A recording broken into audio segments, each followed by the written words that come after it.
This is the story of a woman who had nothing, yet craved everything the world could offer: wealth, power, and recognition. Amaka's life began in hunger, shadowed by despair, until a mysterious encounter handed her a chance to rise beyond imagination. But every gift has a price, and in her pursuit of fortune, a crimson scarf became both her protector and her curse. In this folktale, you will see how ambition can awaken forces beyond human understanding, how secrets can weigh heavier than gold, and how sometimes the price of desire is more than the heart can bear. Watch closely for an Amaka story. Every thread of silk carries a warning. Welcome to Afrotales by Zizandra, home of storytelling. The rains fell hard that night, drumming against the rusted roof of a tiny one-room apartment somewhere deep inside Diobu, Port Harcourt. Inside, Amaka sat by the dim glow of a candle, her cracked hands clutching a worn Bible that had long stopped giving her comfort. Her clothes hung loosely on her body, her hair in an old cornrows hairstyle. Hunger had become her shadow, following her through every street and dream. Once upon a time, she believed Port Harcourt was a city of hope, bright lights, tall buildings, and endless chances. But now, all she saw was a city that swallowed people whole and spat them out as ghosts. Her landlord had already banged on her door 3 times that week, shouting about rent. She had only $500 left, not even enough for Gary. When she walked through the bustling markets of Mile 1, she could feel eyes pitying her, those same eyes that once mocked her when she tried to sell roasted plantain by the roadside. Each rejection, each insult, each day without food was like a nail driven into her fading faith. Amaka once worked as a cleaner in a bank, sweeping marble floors for people who didn't even glance her way. She had dreams once, dreams of saving money to start her own small salon, maybe even buy a sewing machine. But those dreams died the day her mother fell sick and the hospital demanded money she didn't have. She sold everything, even her mother's traditional wedding wrapper, just to keep her alive a little longer. But death doesn't bargain with the poor. It comes when it wishes and takes what it wants. After her mother's burial, Amaka's life spiraled like dirty water down a drain. The few friends she had disappeared one by one. Some said she was cursed, others said she was lazy. Even men who once called her beautiful avoided her like a plague when they saw how poverty had dimmed her eyes. Each night, as she lay on her thin foam bed, listening to the city's distant chaos, sirens, generators, and laughter from people with full stomachs, she asked herself one question over and over again: what did I do to deserve this kind of life? One Sunday afternoon, while walking home from church barefoot because her slippers had snapped, Amaka met a woman at the roadside. She was sitting in a tinted black SUV, dressed too richly for that part of town. Her perfume lingered in the air like sin, and her voice was sweet yet commanding. "My dear," she said, smiling through red lips, "you look like someone who has suffered too much. Tell me, do you want a better life?" Amaka hesitated. She had met people who promised help before, and every time it ended in disappointment. But something about this woman felt different. Her eyes glowed faintly as though light came from within them. She handed Amaka a business card with a golden edge. "Come to this address tomorrow night. Don't tell anyone. If you truly want your life to change, you'll find me there." Before Amaka could respond, the woman's driver rolled up the window, and the car drove away, leaving her standing in the street with the card trembling in her hand. The address read, No. 127, Onyx Crescent, Old GRA, Port Harcourt.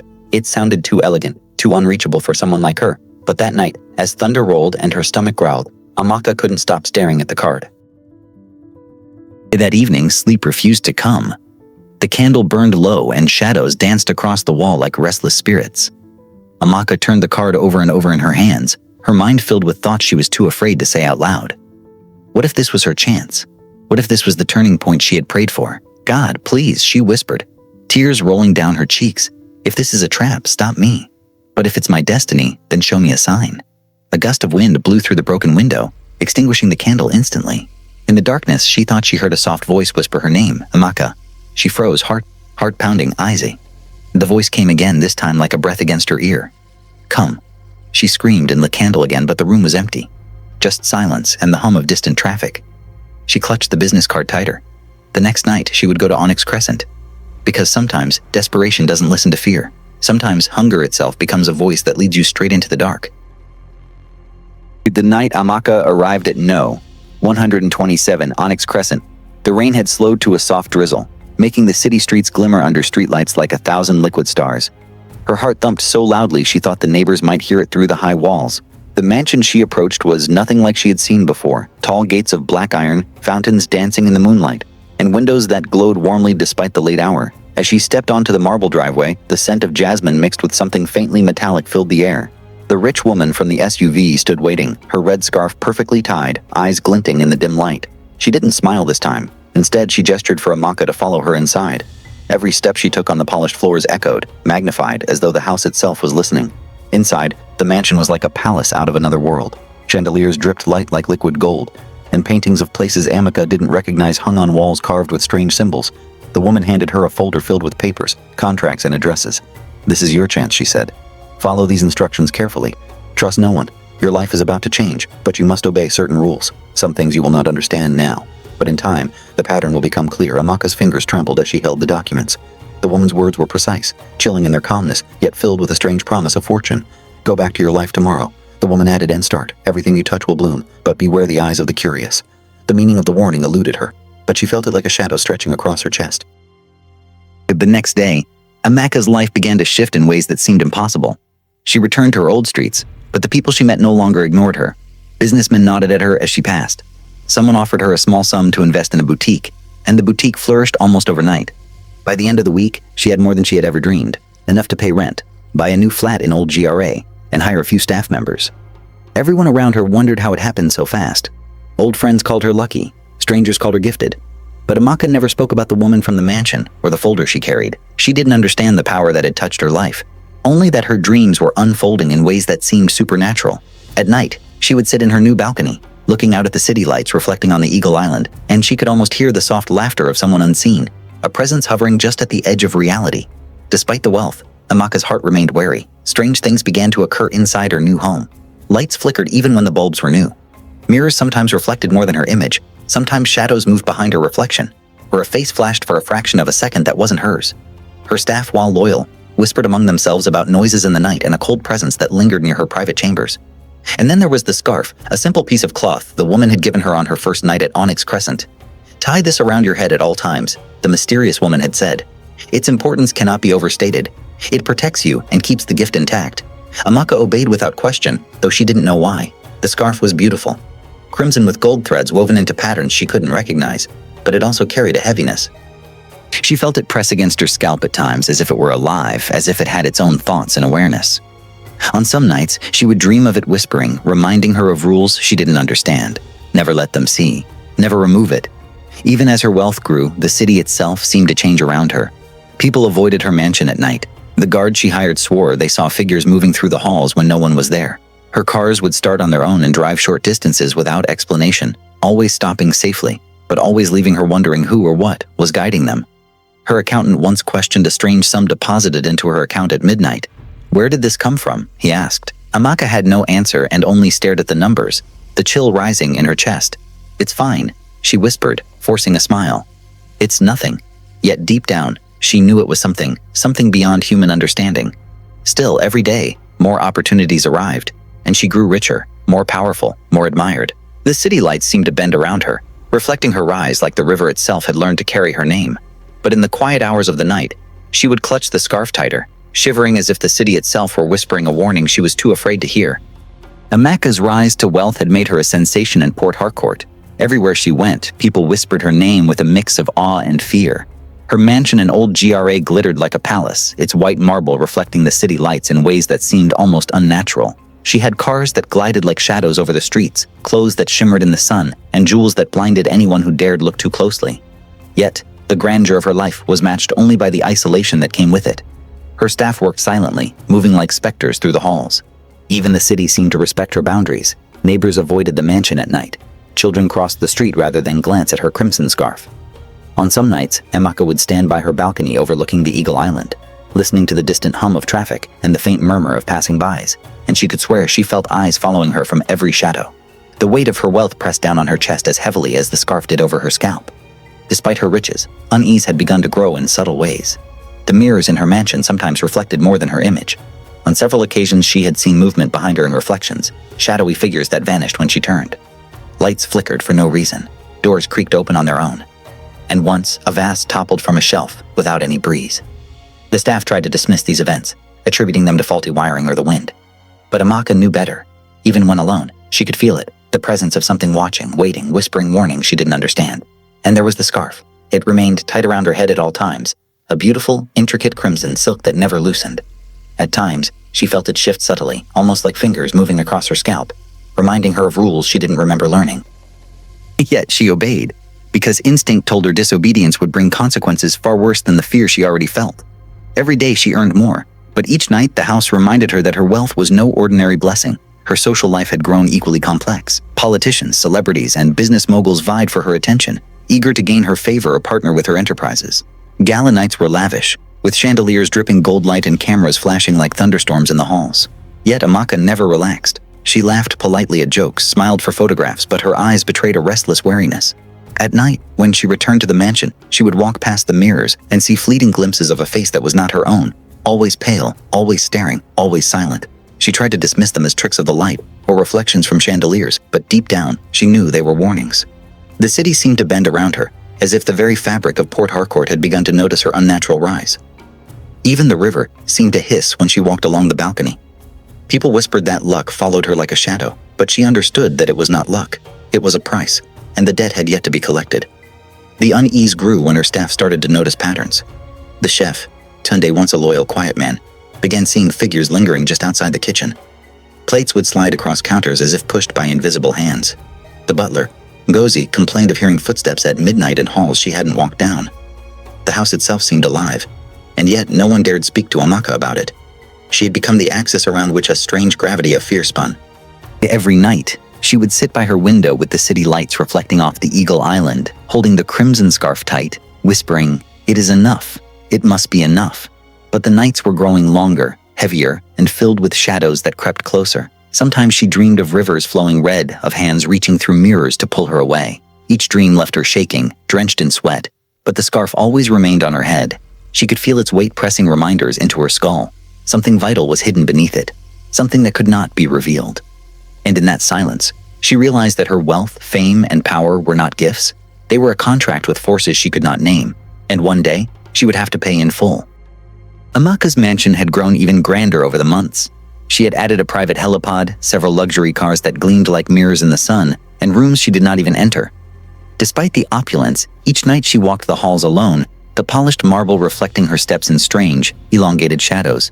The house, once silent except for the hum of electricity, had begun to hum in whispers, soft, indistinct, like the echo of voices in the wind. Other times, the chandeliers swayed gently, though there was no breeze, casting fractured light that revealed fleeting faces staring at her from the walls. The city outside pulsed with life, but inside the mansion existed in a different time, a different law of nature, where wealth had a price far greater than she had ever imagined. Her staff had begun to notice strange occurrences more frequently. Tunde, her chef, reported that plates and glasses moved on their own, sliding across the counters as if guided by unseen hands. Ngozi, her butler, claimed he heard footsteps pacing the upper hallways at midnight, though no one was there. Even the night guards, men with nerves steeled by years of service, whispered about shadowy figures flitting past the security cameras and disappearing before they could verify. Amaka heard the reports and dismissed them with a polite smile. But deep down, unease gnawed at her chest like a hungry rat. At night, she would pace the mansion alone, clutching the crimson scarf around her head, and mutter soft reassurances to herself. Everything is fine. Everything is mine. Everything is under control. Yet she could feel the weight of eyes on her back, the subtle pressure of something unseen following her movements. Outside, Port Harcourt had begun to notice her unusual fortune. Business partners sought her for investment, politicians for influence, and socialites for proximity. Every invitation she received bore an undertone of awe and fear, a recognition that she was no ordinary woman. Yet, the public could not see what Amaka could feel, the small, almost invisible signs that something was wrong. A flower that bloomed overnight in her garden shriveled the next day without explanation. The fountain in the courtyard occasionally sprayed black liquid, only to vanish before anyone could report it. Mirrors in the guest halls reflected faces not present in the room, and sometimes the city itself seemed to hesitate, lights flickering and traffic pausing, as if holding its breath for her. Each of these occurrences reminded Amaka that her wealth was not just power. It was a cage, a contract with shadows that demanded vigilance, patience, and fear. The nights became her true reality. She would sit by her balcony gazing at the island and listen to the distant city hum, a mixture of nightlife, car horns, and the faint water currents, while her mansion seemed to breathe around her. Every creak of the floorboards, every whisper in the hallways made her heart jump, but she dared not remove the scarf. Sometimes she dreamt of herself in a different house, empty and silent. In the dream, her scarf slipped from her head, and she glimpsed the darkness beneath, writhing and alive. She woke with a scream, clutching the scarf tightly, sweat soaking her clothes, but always relieved to find herself whole. And yet, the dreams were growing longer, more vivid, and sometimes she could swear she heard faint laughter echoing through the mansion as she moved through the halls. Amaka understood, deep in her bones, that her wealth was tethered to a fragile secret, and that one wrong step One moment of carelessness could unravel everything. The city of Port Harcourt had never looked more alive, yet for Amaka, it had never felt more hostile. From her towering balcony in old GRA, she could see the glimmering lights of high-rise buildings, the rivers reflecting the neon chaos, and the endless pulse of humanity below. And yet, with each passing day, the city seemed to move differently when she observed it.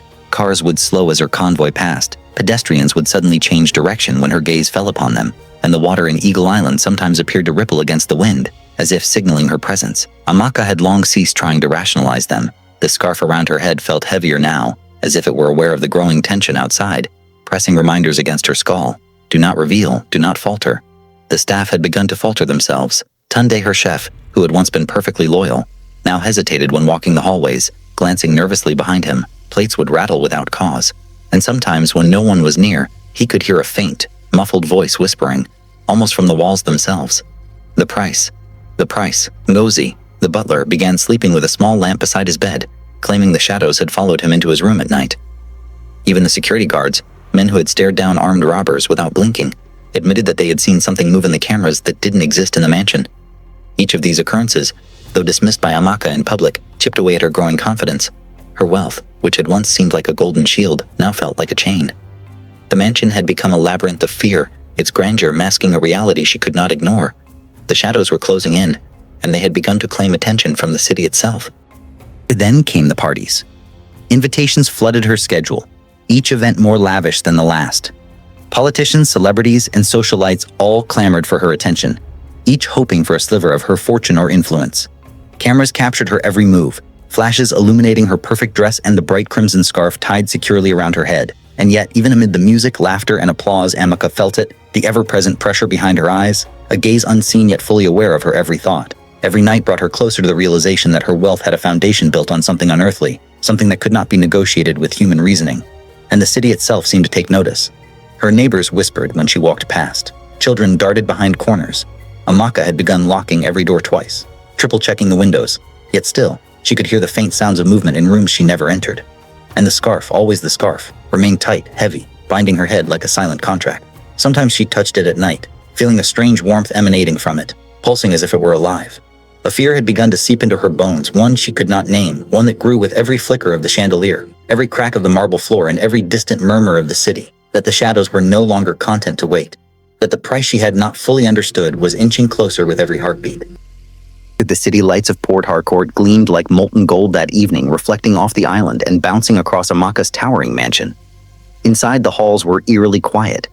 The servants had long learned to avoid certain rooms after sunset, and even Tunde, her chef, moved with nervous precision, carrying trays as though every sound might summon the shadows that haunted the mansion. Amaka stood in her private chamber, adjusting the crimson scarf tied tightly around her head, a sound like a constant reminder.